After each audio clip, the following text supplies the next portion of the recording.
You can shut down the internet, you can ban gatherings and declare states of emergency, you can fill your prisons with activists and journalists, but you cannot arrest an idea whose time has come.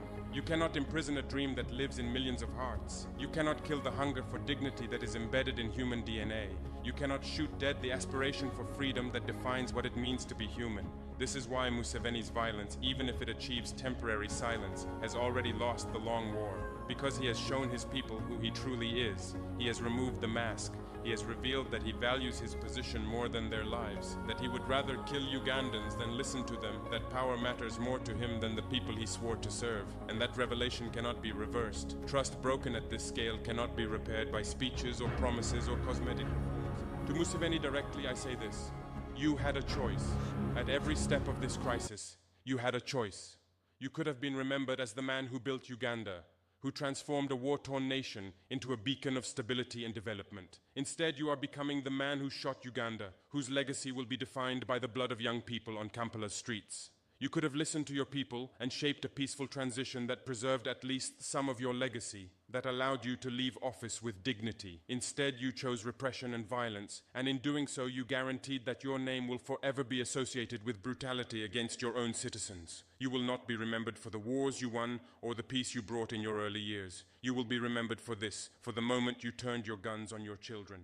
The world saw everything. History is watching. And you cannot edit the footage that has already gone viral. You cannot rewrite the testimonies that have been recorded. You cannot silence the mothers whose children will never come home. Your legacy is being written in blood, and no amount of propaganda, no number of state-controlled newspapers or television broadcasts can wash it clean. But this is not the end of the story. This is not the final chapter of Uganda or of Africa. This is the middle, the moment of maximum tension before the breakthrough. This is the darkness before the dawn. Across our continent, something is stirring. It does not yet have a name or a single manifesto. It is not yet a unified movement with headquarters and official spokespeople, but it is real and it is growing. It is the sound of a generation refusing to inherit their parents' fear. It is young people choosing solidarity over tribalism, choosing Pan-African unity over the divisions that have been used to control us. It is the moment of recognition when a Burkinabe leader speaks truth to a Ugandan dictator, and people across the continent say yes, finally someone said it, finally someone broke the silence. It is activists sharing strategies across borders, learning from each other's successes and failures. It is artists using music and film and poetry to tell stories that politicians want buried forever. It is journalists risking everything to document truth in countries where truth-telling is a crime. It is everyday citizens who go to work, raise their families, and quietly refuse to believe the official lies anymore, who teach their children that there is another way, that Africa does not have to be like this.